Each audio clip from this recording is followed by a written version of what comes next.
Pembacaan firman Tuhan hari ini diambil di dalam Ibrani pasal yang keempat ayat pertama hingga 13.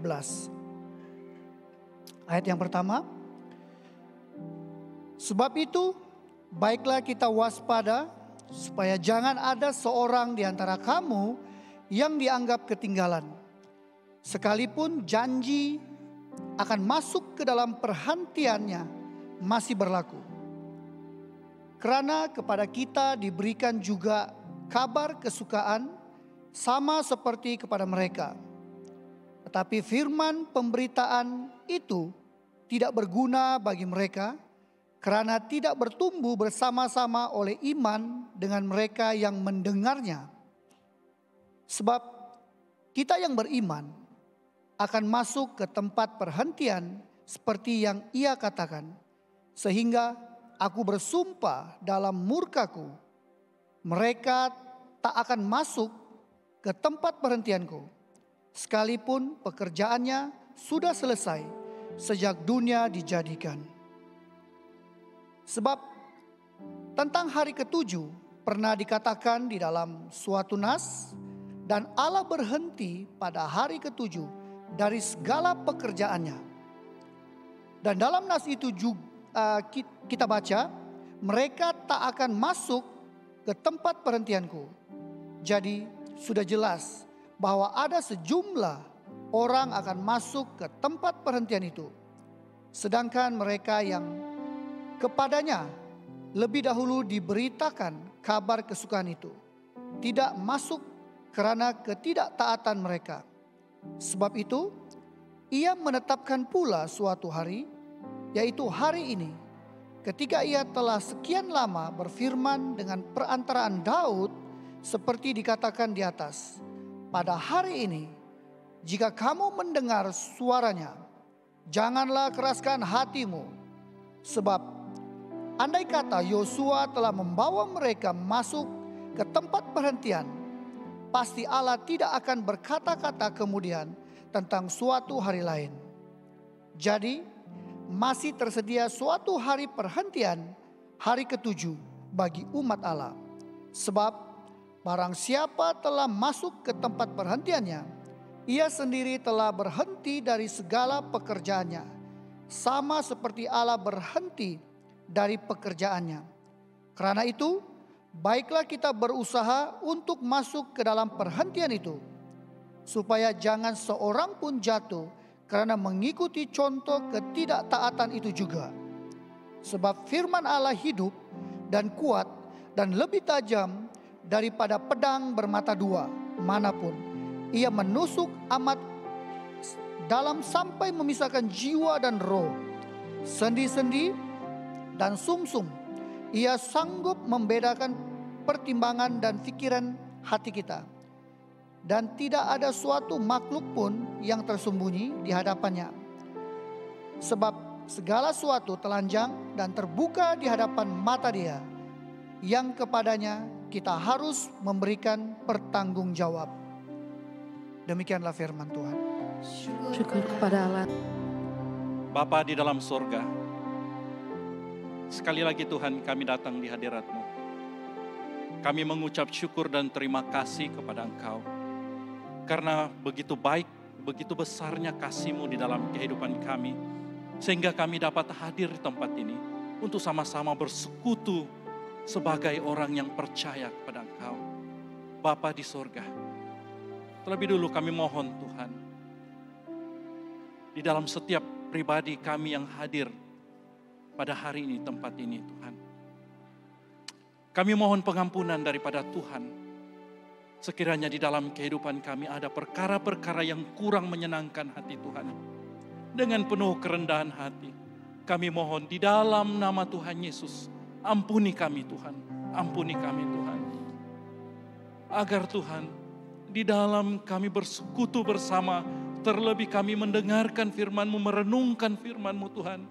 Biarlah firman-Mu itu Tuhan dapat menegur kami dan memperingatkan kami, serta memperbetulkan kehidupan kami, agar kehidupan kami seterusnya senantiasa berada di dalam naungan kasih Tuhan.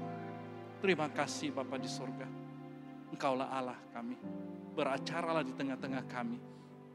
Karena kami rindu Engkau beracara di tengah-tengah kami. Roh Kudus, jamah setiap kami. Di dalam nama Tuhan Yesus, kami sudah mohon dan berdoa. Amin. Silakan duduk.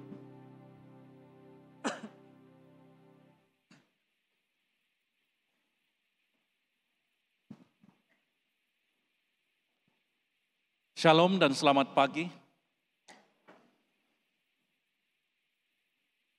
Kita sangat mengucap syukur pada pagi hari ini.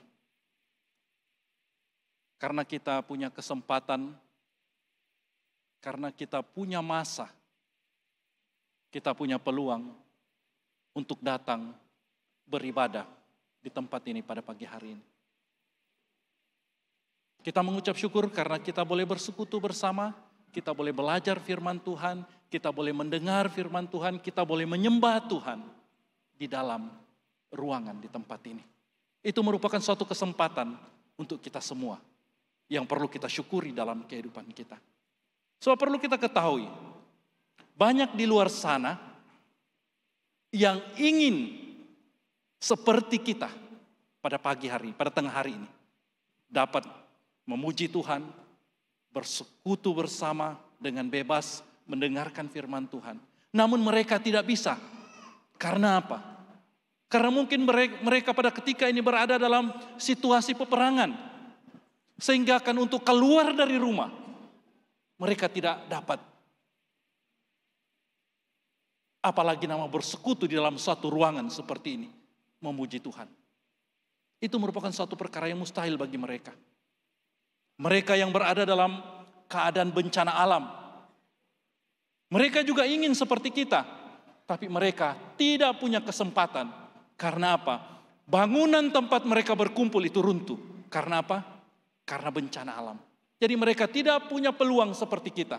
Sebab itu saya katakan sekali lagi, kita sangat mengucap syukur pada pagi hari ini. Karena kita punya kesempatan di tempat ini untuk menyembah, memuji, dan merenungkan firman Tuhan bersama.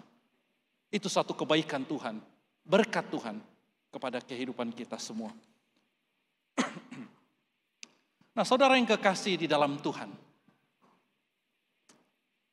pada hari ini kita masih di dalam siri khotbah kita, yaitu dari dalam Ibrani.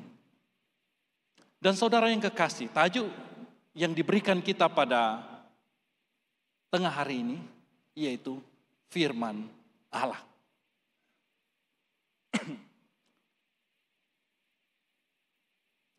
Apakah pengertian kita tentang firman Allah itu? Kalau ada yang menanyakan kepada kita, apa itu firman Allah? Apakah yang akan kita berikan sebagai jawaban kepada pertanyaan itu? Mungkin ada di antara kita juga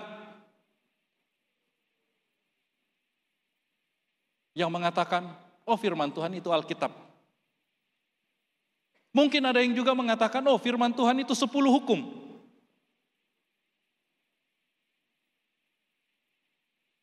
Mungkin ada juga yang mengatakan, firman Allah itu adalah Allah sendiri.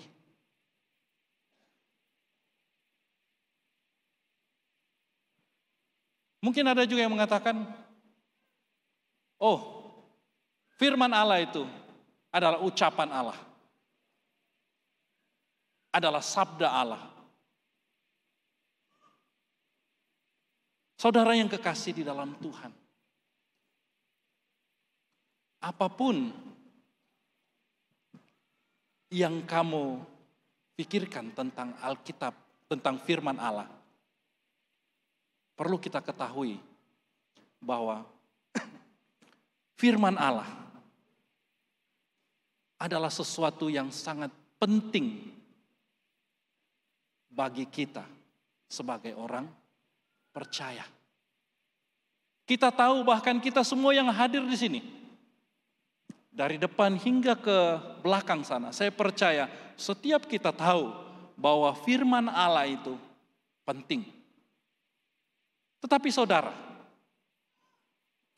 seringkali di dalam kehidupan kita, sebagai orang percaya, saat kita datang ke kebaktian, saat kita datang ke persekutuan, baik itu kebaktian di gereja, baik itu persekutuan doa, baik itu persekutuan kelompok sel, baik itu kebaktian kesyukuran, apa sekalipun saudara yang kekasih dalam Tuhan, menjadi suatu kebiasaan kita dan tabiat kita.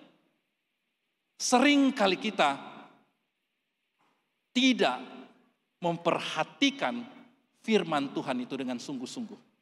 Sehingga kan firman Tuhan yang direnungkan itu, yang disampaikan itu begitu berlalu dengan sia-sia. Karena apa? Karena kita tidak memberi perhatian sepenuhnya. Padahal kita tahu, kita semua sadar bahwa firman Tuhan itu sangat penting. Namun banyak kali kita mengabaikan firman Tuhan itu. Saat firman Tuhan itu dikongsikan, kadang-kadang ada yang sibuk melakukan hal-hal pribadi masing-masing. Sehingga akan firman Tuhan yang disampaikan itu berlalu begitu saja. Kita tidak memperoleh berkat dari dalam firman Tuhan itu. Padahal setiap firman Tuhan itu mengandungi berkat daripada Tuhan untuk kita semua. Tapi karena kelalaian kita tidak ambil kisah, tidak ambil perhatian, sehingga kan berkat daripada Tuhan itu berlalu begitu saja.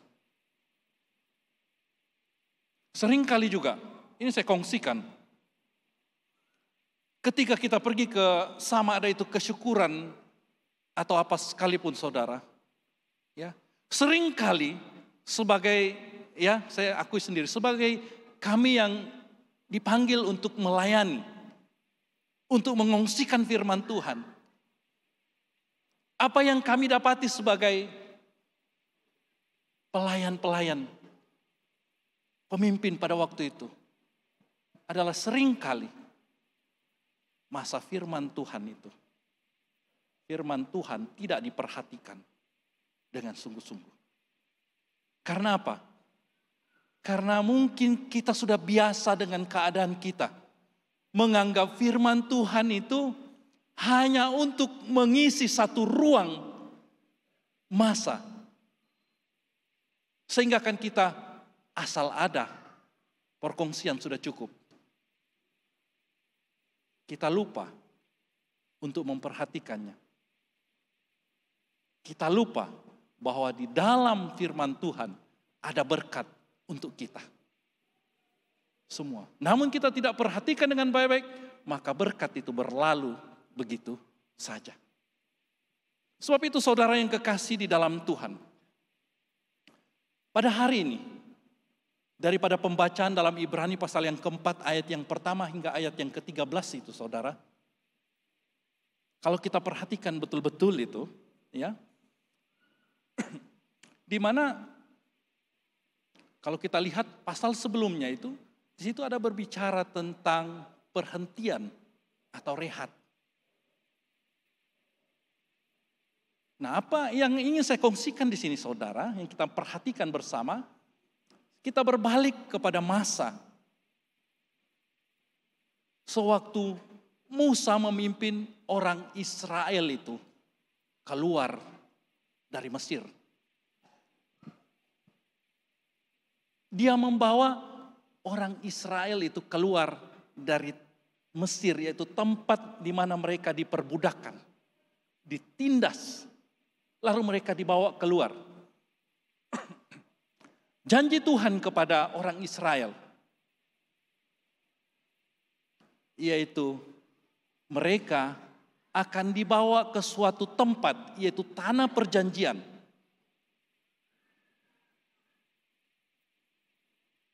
Untuk mereka tempati, dan itu menjadi bahagian milik pusaka mereka.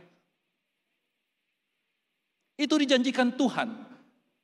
Dan tanah perjanjian ini sesuai dengan firman Tuhan dikatakan, tempat itu dikatakan berlimpah-limpah dengan susu dan madu.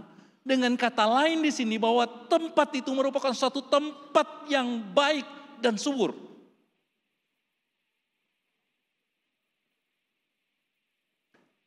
Itu sudah menjadi janji Allah kepada mereka yaitu kepada orang Israel, sewaktu mereka memanggil mereka keluar dari Mesir. Tuhan berjanji, aku memberikan kamu suatu tempat yang baik, aku sediakan. Saudara yang kekasih dalam Tuhan, kita perlu sadar di sini bahwa janji Tuhan kepada orang Israel sewaktu dia membawa keluar, janji untuk memperoleh sesuatu yang baik daripada Tuhan itu sudah ada di dalam tangan orang Israel pada waktu itu. Sudah mereka pegang, karena itu janji Tuhan yang penuh kuasa. Mereka sudah pegang, mereka sudah dapat. Janji itu sudah berada di dalam tangan mereka, mereka sudah genggam. Mereka keluar. Mereka berjalan di padang gurun. Janji itu tetap mereka pegang. Tetapi saat mereka berjalan di padang gurun, kuasa Tuhan diperlihatkan kepada mereka. Saat mereka mula keluar, mereka dikejar oleh askar Firaun. Apa yang terjadi? Allah membelah laut, sehingga kan orang Israel itu dapat berjalan di tanah yang kering, di tengah-tengah laut yang dibelah itu.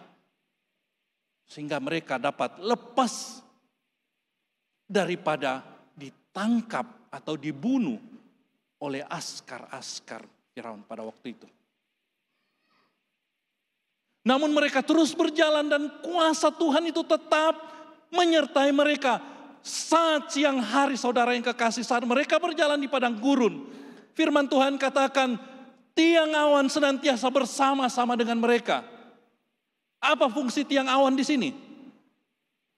Tiang awan itu menyatakan kehadiran Tuhan, perlindungan Tuhan di dalam kawasan gurun atau padang pasir itu. Saat tengah hari itu, saat siang itu merupakan suatu saat yang sangat panas. Orang boleh mati kepanasan. Allah sadar akan hal itu, sehingga kan Allah menyatakan kasih-Nya kepada orang Israel, sehingga Dia membentuk satu awan yang senantiasa menaungi orang Israel saat mereka berada di padang gurun pada siang hari. Bukan saja siang hari Tuhan menyertai orang Israel, tapi dikatakan di sini bahwa malam hari pun Allah tetap menyertai orang Israel. Yaitu pada waktu malam ada tiang api yang menyala senantiasa memberi kehangatan kepada orang Israel. Sebab pada waktu malam di padang gurun, kawasan itu sangat sejuk. Orang boleh mati kesejukan. Tapi karena ada kasih Allah, penyertaan Allah ke atas umat pilihan Allah ini, sehingga kan Dia tetap menyertai siang dan malam.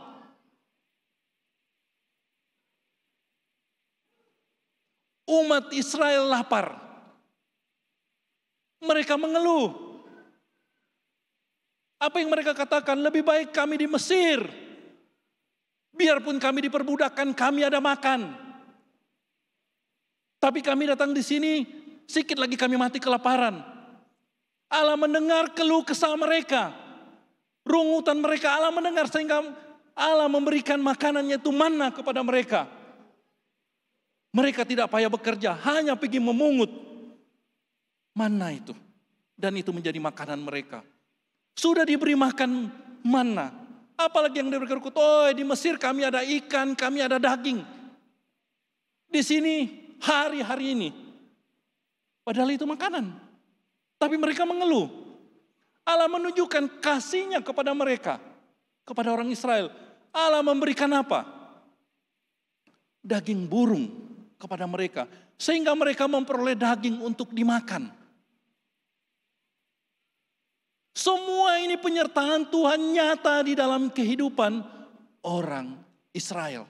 Namun apa yang terjadi, saudara? Mereka tetap mengeluh kepada Tuhan. Mereka tetap bersungut-sungut kepada Tuhan. Mereka tetap komplain kepada Tuhan. Padahal Tuhan sudah menyatakan kasih-Nya, kuasa-Nya di tengah-tengah mereka. Namun mereka tetap punya alasan, punya masalah dengan Tuhan. Sehingga kan murka Allah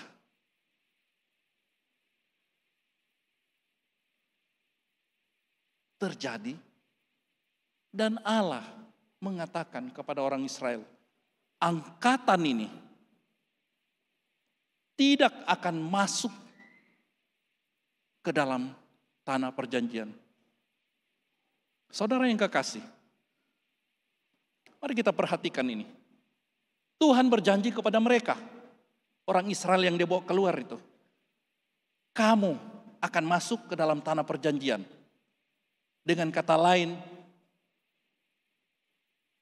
tempat yang baik yang Tuhan sudah janjikan itu, berkat itu sudah ada di tangan orang Israel. Tapi sewaktu mereka berjalan di padang gurun, berkat janji Tuhan itu lepas dari tangan mereka. Karena apa? Karena ketidaktaatan orang Israel, sehingga mereka tidak dapat masuk ke suatu tempat yang dijanjikan oleh Allah.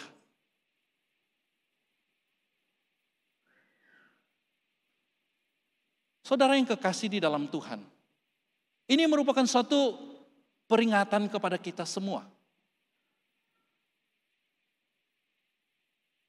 Sebagai orang percaya, kita semua sudah tahu. Kita percaya kepada Tuhan Yesus. Kehidupan kekal menanti kita. Dengan kata lain, sorga sudah menjadi bahagian kita. Sebab kata Tuhan Yesus, akulah kebangkitan dan hidup. Siapa yang percaya kepadaku tidak akan binasa, melainkan beroleh hidup yang kekal. Saudara yang kekasih di dalam Tuhan, janji Allah tentang hidup kekal atau tentang sorga itu sudah ada di dalam setiap genggaman kita di sini. Setiap kita, ingin saya katakan di sini, setiap kita yang hadir pada siang hari ini, sesuai dengan firman Tuhan, saya ingin katakan di sini bahwa sorga sudah ada di dalam genggaman kita semua. Karena itu janji Tuhan, setiap orang yang percaya kepada Yesus akan menerima hidup yang kekal. Artinya sorga ini, kita sudah percaya kepada Yesus. Kita datang di sini karena kita percaya kepada Yesus. Artinya saudara, sorga sudah ada di dalam tangan kita. Setiap kita, sorga itu sudah ada di tangan kita. Namun satu hal yang perlu kita ingat. Kalau orang Israel umat pilihan Allah itu sudah dijanjikan tanah perjanjian, suatu berkat kepada mereka, mereka tidak dapat pada akhirnya, tidak mustahil kita yang percaya ini, yang sudah menggenggam sorga itu, sudah di dalam tangan kita itu, akan terlepas. Kalau kehidupan kita tidak taat akan firman Allah.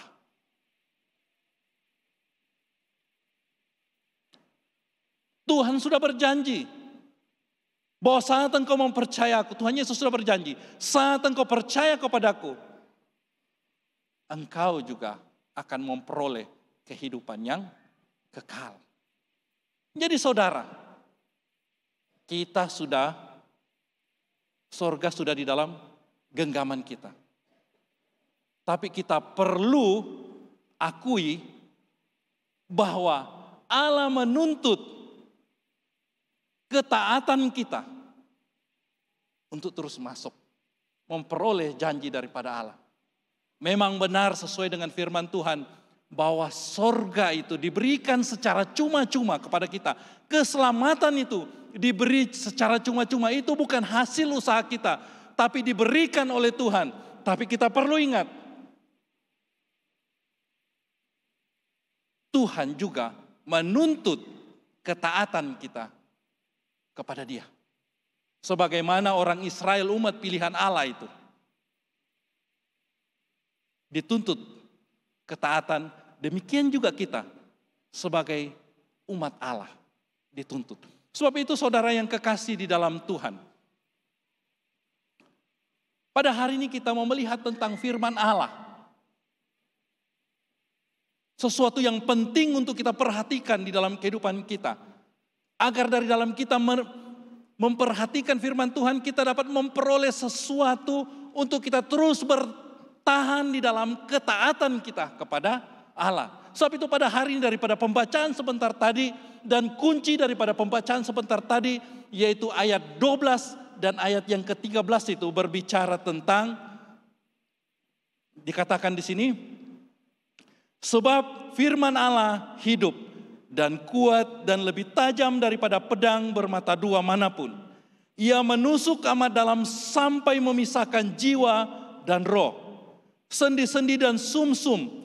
Ia sanggup membedakan pertimbangan dan pikiran kita. Dan tidak ada suatu makhluk pun yang tersembunyi di hadapannya.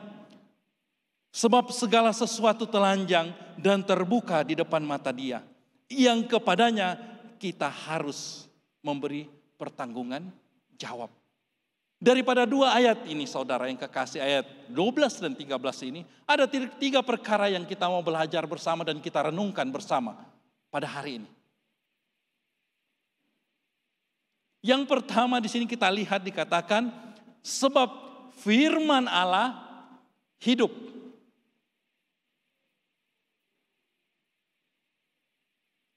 Firman Allah hidup.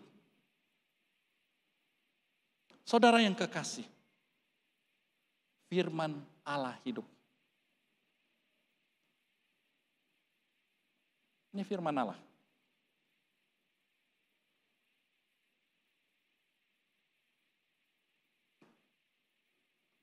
Firman Allah ini,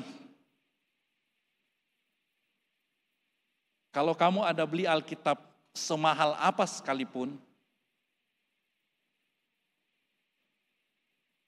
ianya tidak akan memberikan kesan apa-apa kalau kamu tidak membacanya. Firman Allah tidak akan hidup di dalam kamu kalau kamu tidak membacanya, tidak merenungkannya. Saya percaya setiap kita di sini ada Alkitab. Setidak-tidaknya pun di dalam handphone kamu. Namun adakah kita membaca firman Tuhan yang hidup ini? Mungkin kalau kamu ada buku Alkitab, kamu katakan, tidak pun dia bagarak ini. Macam mana dia hidup?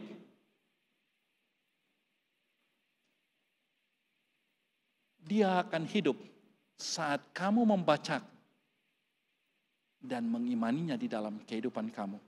Maka firman itu akan hidup di dalam kamu. Nah saudara yang kekasih di dalam Tuhan. Saya ingin kongsikan satu ilustrasi di sini. Satu cerita di sini. Sebenarnya ada dua cerita di sini. Ada seorang penjenayah, mungkin ada yang pernah dengar cerita ini. Ada seorang penjenayah. Penjahat. Karena dia jahat, ditangkap. Lalu dipenjara. Sewaktu dia di dalam penjara,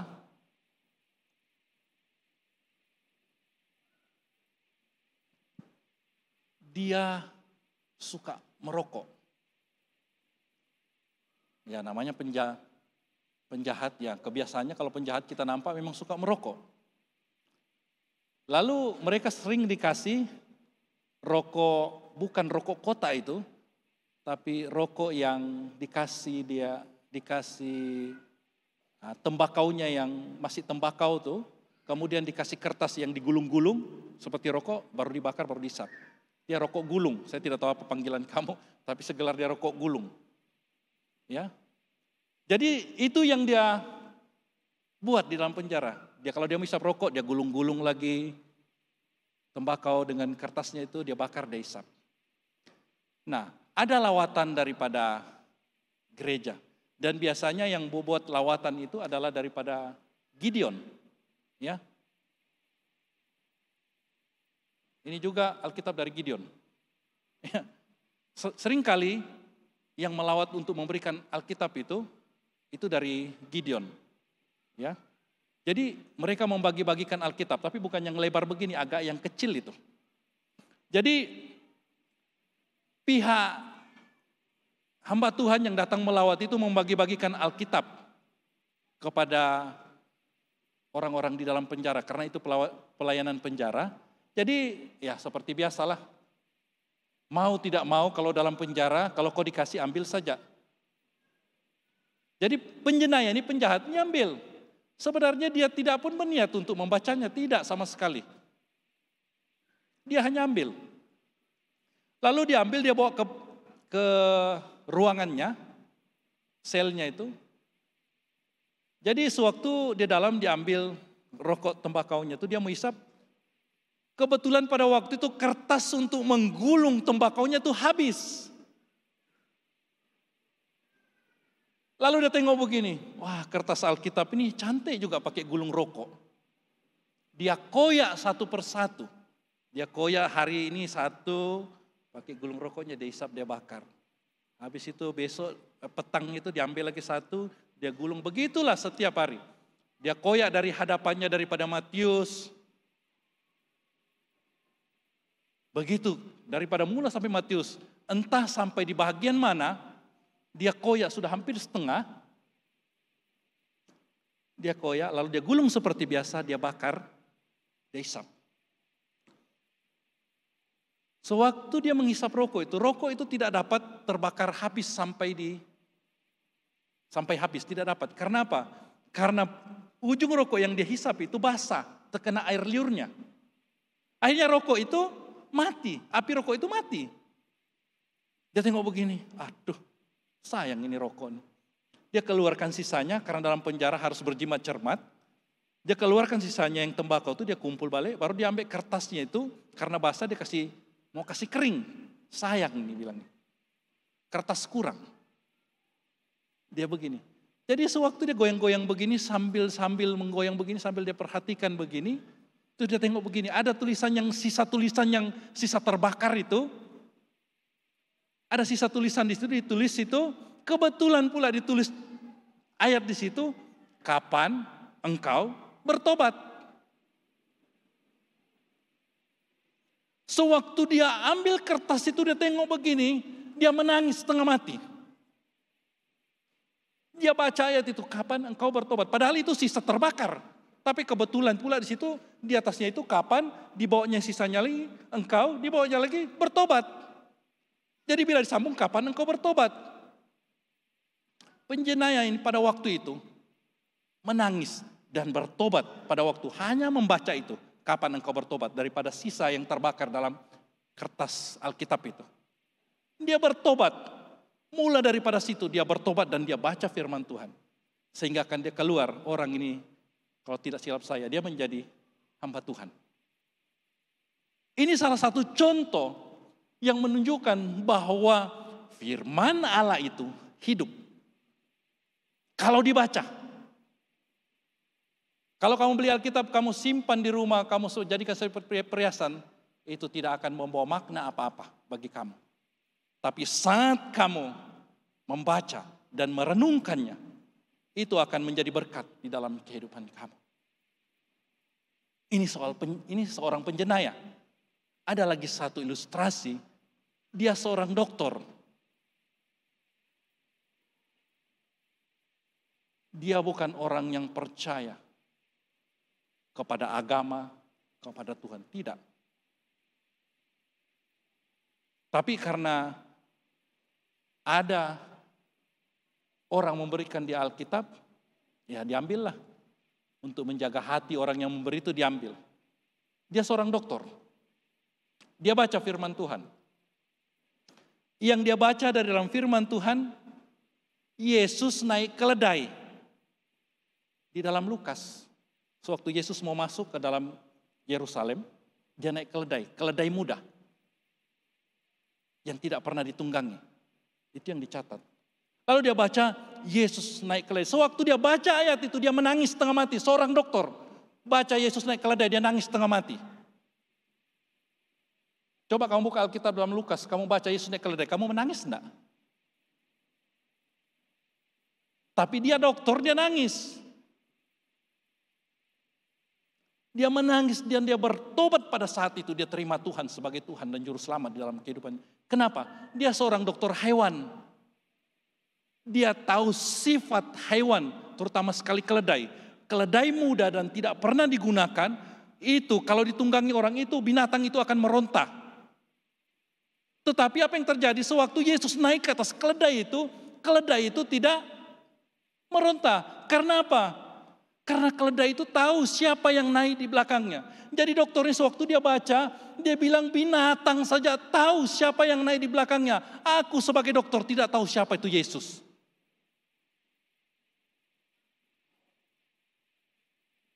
Jadi saudara yang kekasih, hanya membaca itu.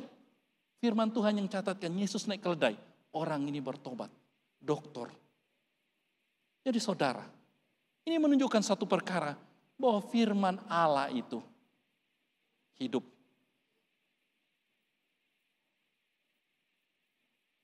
Kalau dia hidup, artinya dia memberi terang kepada kita. Dia dapat menerangi hidup kita kalau dia hidup. Sebab dalam firman Tuhan mengatakan bahwa ia menjadi pelita bagi kakiku dan terang bagi jalanku. Itu dalam firman Tuhan. Bukan saja dia hidup, tetapi dia juga menerangi kita. Dengan kata lain di sini, sorga sudah menjadi milik kita, di dalam tangan kita. Bagaimana kita bertahan, supaya kita saat kita berjalan, kita tidak tersandung lalu jatuh.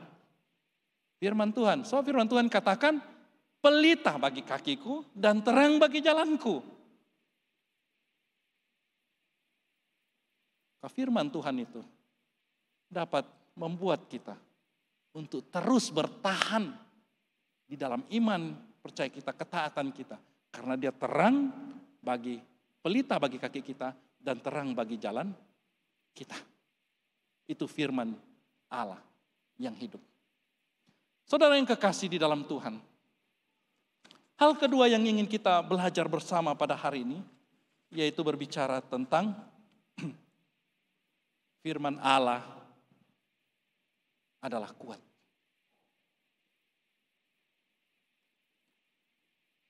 Firman Allah adalah kuat. Kalau firman Allah dikatakan adalah kuat, artinya kuat itu dia berkuasa. Dia mampu melakukan sesuatu bagi kehidupan kita. Salah satu gambaran yang diberikan Alkitab di sini, kalau kita lihat di sini, banyak sekali gambaran, tapi salah satu yang saya petikkan di sini, yaitu tentang seorang peristiwa Yesus menyembuhkan hamba seorang perwira. Di dalam Lukas pasal 7, ayat yang ke-7.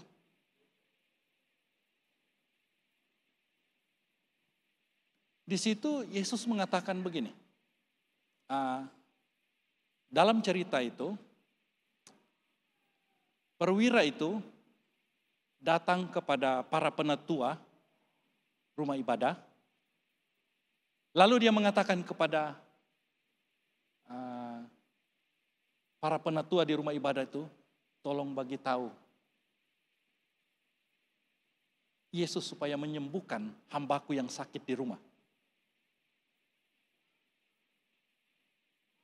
Lalu para tua-tua itu datang kepada Yesus.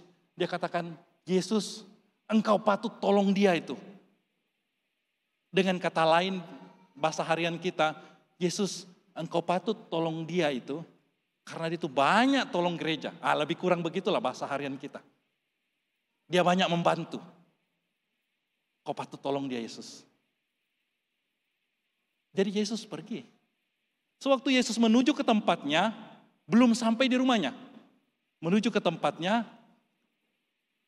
perwira ini menyuruh pada kawan-kawannya supaya sampaikan sesuatu kepada Yesus. Lalu kawan-kawannya pergi kepada dia, kepada Yesus, dan berjumpa di tengah jalan. Kawan-kawannya mengatakan begini, ada pesan dari perwira, dikatakan, Tuhan, tidak payah susah-susah pergi rumahku. Karena aku orang bawahan, aku tidak layak bilang. Aku tidak layak menerima Tuhan di rumahku.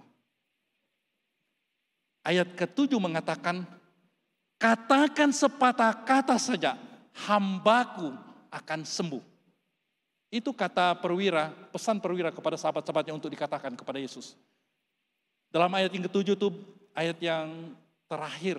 Dalam ayat yang ke-7 dia mengatakan, katakan sepatah kata saja, hambaku akan sembuh.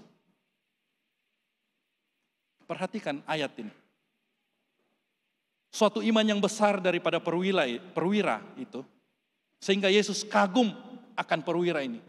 Yesus mengatakan tidak pernah kujumpa iman yang sebesar ini di kalangan orang Israel.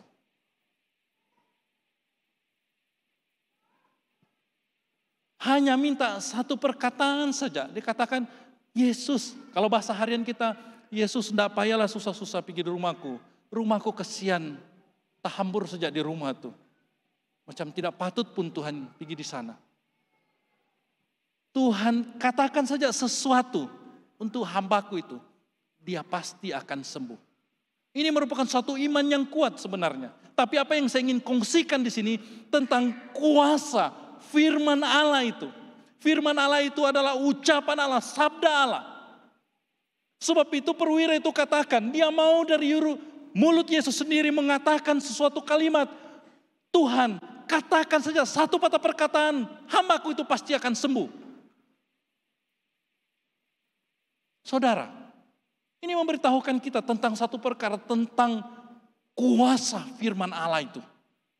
Ucapan Allah itu sangat-sangat berkuasa. Firman Allah itu sangat berkuasa.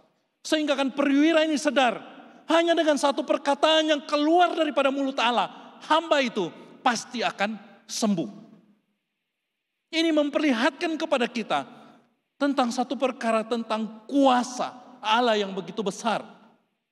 Ini dalam hal menyembuhkan. Sewaktu Allah membangkitkan seorang anak, apa yang Yesus katakan? Hai anak, bangkitlah. Anak yang sudah mati, yang sudah ditangisi itu, bangkit. Jiran-jiran, keluarga yang lain sudah datang menangis. Karena anak itu meninggal. Sewaktu Yesus datang, apa yang dia katakan? Kenapa kamu menangis? Bukan mati badai ini. Tidur saja dia. Ada orang di kalangan yang menangis itu ketawa tengok Yesus. Mereka anggap perkara itu dia buat lucu. Padahal Yesus mengatakan yang sesungguhnya. Sewaktu dia masuk ke dalam ruangan tempat anak itu dibaringkan, dia katakan, anak bangunlah. Ucapan daripada Allah itu, firman Allah itu, membangkitkan anak itu daripada kematian. Ini kuasa firman Allah.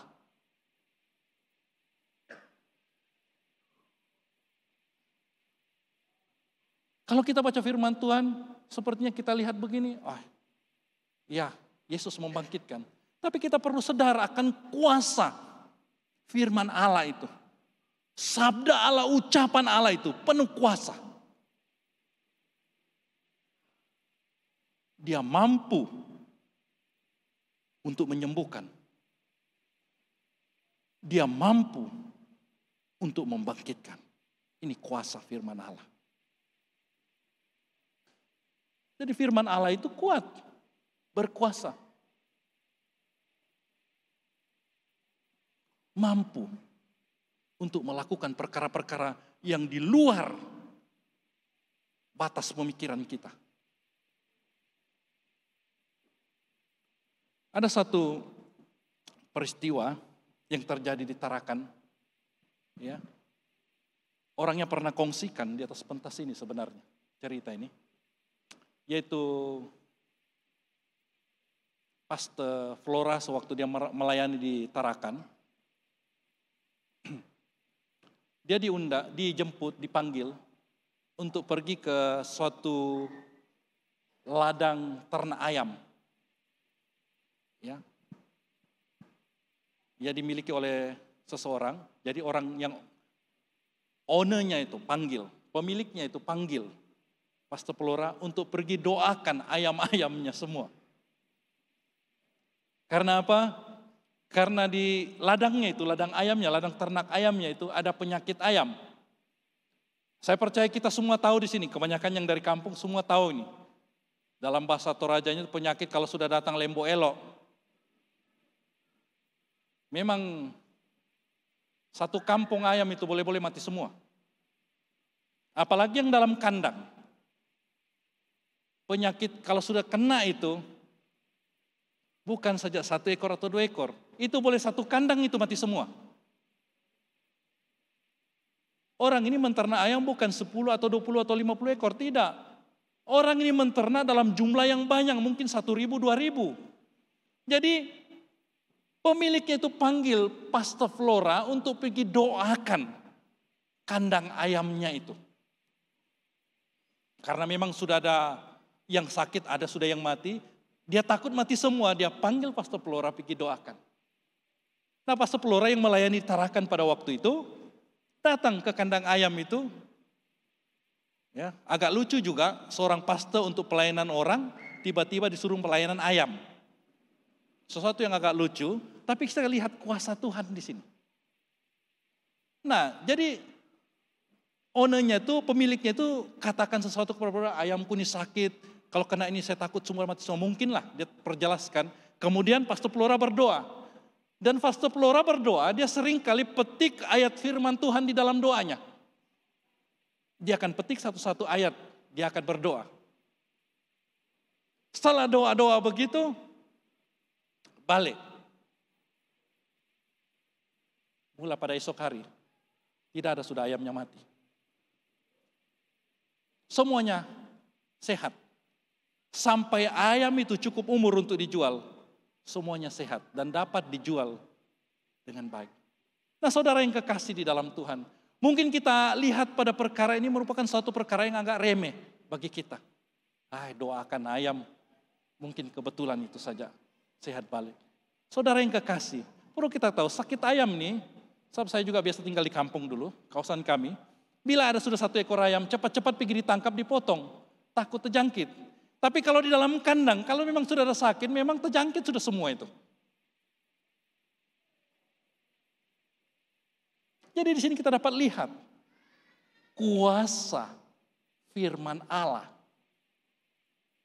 Bukan saja boleh menyembuhkan orang, tetapi dia juga boleh menyembuhkan ayam juga. Ini kuasa Tuhan. Ini kuasa firman Allah. Sabda Allah itu sangat penuh kuasa.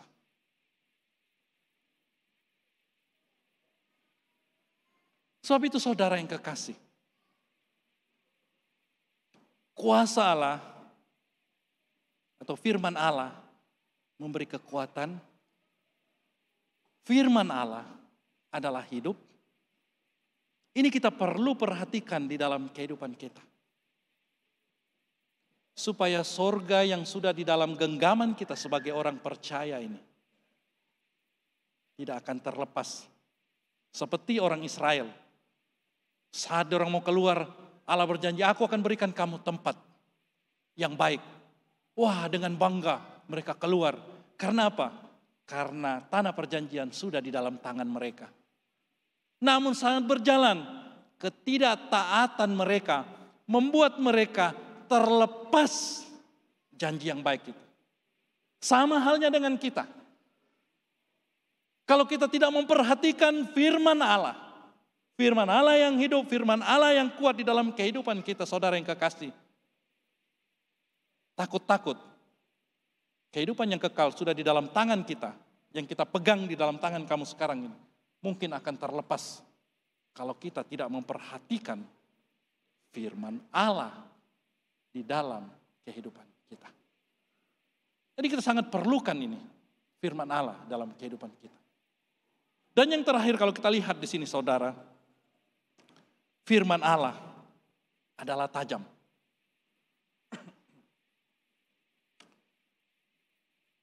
Dalam ayat yang ke-12 dan 13 itu dikatakan, sebab firman Allah hidup dan kuat dan lebih tajam daripada pedang bermata dua manapun.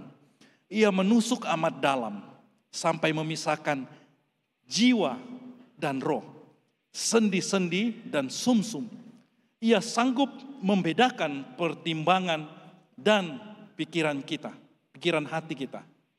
Dan tidak ada suatu makhluk pun yang tersembunyi di hadapannya.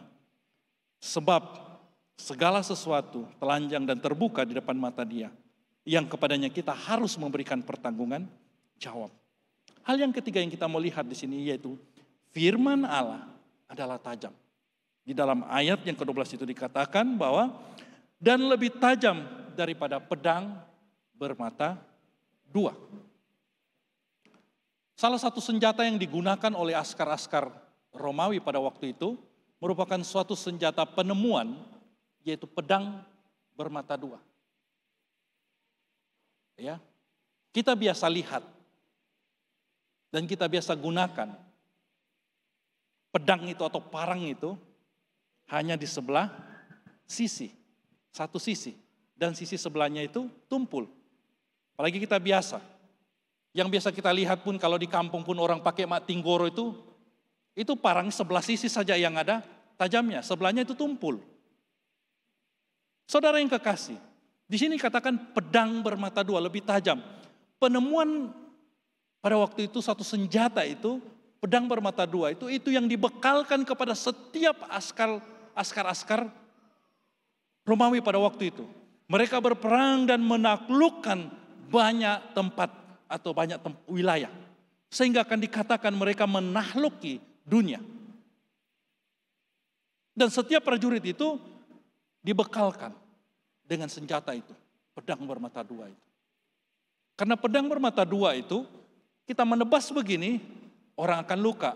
Kita kasih tebalnya begini pun, yang di belakang pun tetap akan luka. Sebab dua-dua sisi itu tajam. Artinya ke depan kena, ke belakang pun kena. Ya. Dengan kata lain seperti kita biasa ada lagu maju kena, mundur kena. Sebab dua-dua sisi. Kita hantam ke depan, kena, kita ayun ke belakang, di belakang pun akan luka. Ini pedang dan dia sangat tajam. Firman Tuhan katakan di sini kalau kita baca lebih tajam. Artinya kalau pedang itu sudah tajam, firman Allah itu lebih tajam daripada pedang bermata dua. Saudara yang kekasih di dalam Tuhan, saya pernah kaki saya ditusuk paku. Saya tidak ambil kisah sebab yang tusuk saya itu paku kecil. Ini zaman saya sekolah dulu. Saya tidak ambil kisah. Saya biarkan saja. 1 minggu kemudian kaki saya bengkak. Tapak kaki saya itu bengkak dan menanah. Karena tidak saya taruh obat, tidak saya pergi injek. Akhirnya kaki saya bengkak. Dan saya dibawa ke hospital. Sampai di hospital dia tengok begini, oh ini kita mau buat pembedahan kecil. Lalu saya dibawa ke bilik rawatan, dikasih duduk di atas meja pembedahan itu. Saya disuruh baring, saya tidak mau. Saya bilang kaki saya saja. Kenapa saya mau disuruh baring? Jadi saya duduk di atas meja itu sambil saya lihat dia buat. Dia tidak injek bius kaki saya dulu, dia hanya spray saja. Dia spray memang sejuk. Spray dia sejuk. Kemudian dia bawa satu talam, di bawah talam itu ada pisau kecil, ada penjepit, macam-macam di bawah, ada beberapa item di bawah. Kemudian dia bawa, kasih letak di sebelah saya nampak pisau itu. Saya katakan pasti ini pakai potong nanti. Memang betul, sudah dia pom begitu, dia ambil tuh, dia bilang, kau tahan sikit ya, sakit sikit nih. Apa yang dia buat? Dia pegang tapak kaki saya, dia tekan begini, baru dia tarik begini. Kita di rumah potong daging macam mana?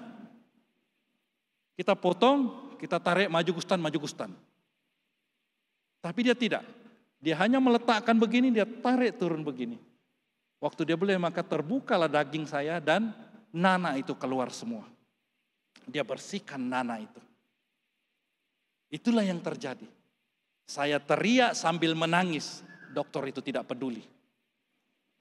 Sewaktu dia sudah bersihkan semua, dia jahit 2 jahitan. Dia katakan, sikit saja ini kau nangis. Sudah dia buat begitu, saya mau keluar, tunggu, kita injek dulu. Saya katakan, dokter kenapa sebelum dibuat kau injek saya, sekarang baru kau mau injek. Dia bilang obat ini untuk tahan sakit, seharusnya yang saya tahan sakit tadi, bukan sekarang. Tapi dia biarkan saya jalan. Saya geram juga nampak dokternya, tapi dia sudah balut, ya ikut saja. Syukur sudah baik sampai sekarang. Nah saudara yang kekasih, pisau yang dipakai itu ditekan, lalu ditarik, kemudian terbuka, dan dikeluarkan semua perkara-perkara yang tidak baik di dalam kaki saya. Nanah itu dikorek keluar, diambil kapas itu, dia jepit, baru dia pakai kasih masuk, baru dia korek keluar. Semua yang kuning-kuning nanah itu dikeluarkan yang tidak baik untuk kaki saya, dikeluarkan semua. Hanya menggunakan satu apa? Pisau yang tajam itu. Nah saudara yang kekasih, firman Allah itu tajam, dikatakan di sini. Apa fungsinya?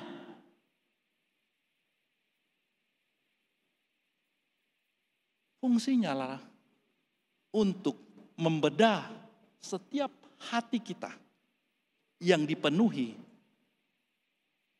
oleh segala kotoran-kotoran dosa. Untuk membersihkan setiap hati kita dari berbagai jenis perkara-perkara yang boleh membuat kita kehilangan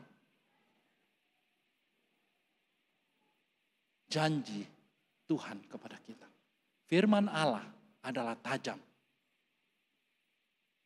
Kalau kita baca dan kita renungkan, firman itu akan membedah hati dan jiwa kita untuk mengeluarkan segala jenis dosa, segala jenis perkara-perkara yang tidak baik di dalam kehidupan kita. Sehingga akan kita bersih dan layak untuk masuk dan menerima janji Allah itu. Jadi saudara yang kekasih di dalam Tuhan,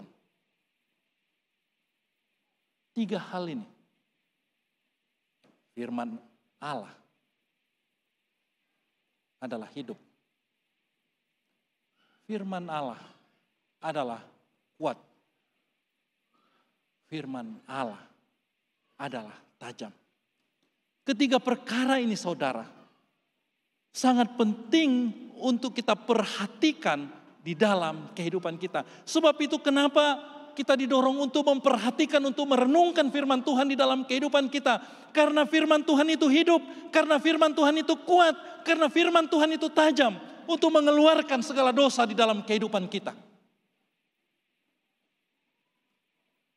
Saudara yang kekasih di dalam Tuhan, saya dorong kita semua, pada hari ini kita sudah mendengar firman Tuhan. Mari kita perhatikan firman Tuhan di dalam kehidupan kita masing-masing. Agar firman yang hidup ini dapat menghidupkan semula rohani kita yang mati. Agar firman Tuhan yang kuat ini dapat memberi kekuatan kepada kita semua untuk terus bertahan di dalam iman kita.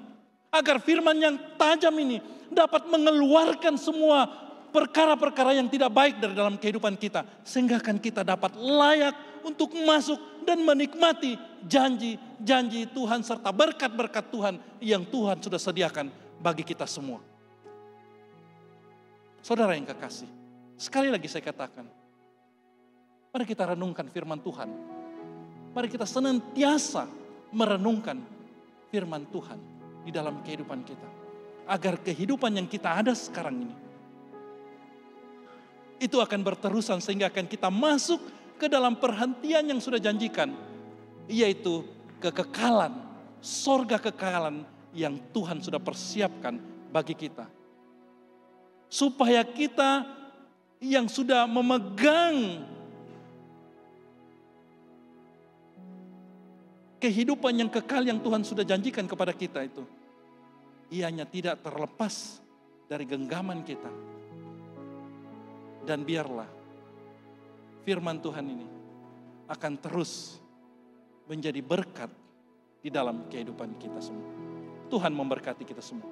Mari kita berdoa. Tuhan Allah Bapa di dalam surga, Kami sudah belajar firman-Mu. Kami sudah mendengar firman-Mu. Kami percaya Tuhan. Kami mohon Roh Kudus pada saat ini Tuhan. Untuk terus berbicara kepada setiap pribadi kami masing-masing pada saat ini. Agar firman-Mu yang sudah kami renungkan itu Tuhan, akan terus hidup, akan terus kuat, akan terus tajam di dalam kehidupan kami. Agar iman rohani kami terus dihidupkan. Agar semangat kami terus kuat untuk terus mau melayani Engkau. Agar hati kami dibersihkan oleh firman-Mu sendiri. Terima kasih Bapa di surga. Engkaulah Allah, Engkaulah Tuhan. Kami berdoa Tuhan dan mohon di dalam nama Tuhan Yesus. Firman-Mu yang kami sudah dengarkan ini, di dalam nama Tuhan Yesus kami mohon. Biarlah firman-Mu ini memberkati setiap kami yang hadir pada hari ini Tuhan. Agar kami pulang, kami tidak pulang dengan kosong. Tetapi kami membawa pulang berkat-berkat daripada Tuhan di dalam kehidupan kami. Sehingga akan kami sebagai orang yang percaya terus hidup sesuai dengan kehendak Tuhan di dalam kehidupan kami. Terima kasih Allah Bapa dalam surga. Kami juga berdoa pada saat ini Tuhan. Jika di antara kami pada saat ini ada yang dalam kelemahan tubuh. Apa sekalipun kelemahan tubuh yang mereka alami. Firman-Mu yang kami sudah dengarkan bersama. Firman Allah yang tajam itu Tuhan. Kami mau berdoa pada saat ini Tuhan. Biar Tuhan sendiri yang terus membedah kehidupan kami Tuhan. Setiap mereka yang sakit Tuhan, bedah mereka dengan firman-Mu yang tajam Tuhan. Agar mengeluarkan segala penyakit dari dalam tubuhnya. Dan biarlah pada saat ini di dalam nama Tuhan Yesus, mereka akan memperoleh kesembuhan daripada Tuhan sendiri. Terima kasih Bapa di sorga. Terima kasih. Pada saat ini Tuhan, jika di tengah-tengah kami ada yang menghadapi masalah beban hidup, tekanan yang melemahkan mereka. Kami mau berdoa Tuhan sesuai dengan firman-Mu yang kuat, yang berkuasa itu Tuhan. Di dalam nama Tuhan Yesus, kuatkan setiap hati yang lemah, setiap yang berbeban di dalam nama Tuhan Yesus. Berikan kekuatan kepada mereka, agar mereka mampu untuk bangkit kembali, bersemangat kembali, untuk memandang Engkau sebagai Tuhan dan Juru Selamat di dalam kehidupan mereka. Pada saat ini Tuhan, kami juga berdoa untuk mereka yang sudah mulai merasakan jauh daripada Tuhan, di mana iman rohani mereka sudah mulai mati Tuhan. Kami berdoa dan mohon di dalam nama Tuhan Yesus, sesuai dengan firman-Mu yang kami belajar bersama. Firman-Mu itu hidup Tuhan. Kami berdoa di dalam nama Tuhan Yesus, bangkitkan semula Tuhan. Bangkitkan, biar firman-Mu yang hidup itu membangkitkan semula iman yang sudah mati itu Tuhan. Agar mereka akan terus bangkit semula dan giat untuk mau terus memuliakan Tuhan di dalam kehidupan mereka. Terima kasih Allah Bapa dalam surga. Engkaulah Allah, Engkaulah Tuhan. Kami mau berdoa Tuhan. Setiap kami yang hadir, biar kami pulang Tuhan tidak dengan kosong. Tapi kami pulang dengan berkat rohani daripada Tuhan. Sehingga akan pada minggu-minggu akan datang, kami punya semangat untuk terus datang ke gereja, memuliakan, mengagungkan, dan merenungkan firman Tuhan. Terima kasih Bapa di surga. Di dalam nama Tuhan Yesus, kami sudah mohon dan berdoa. Amin. Mari jemaat Tuhan.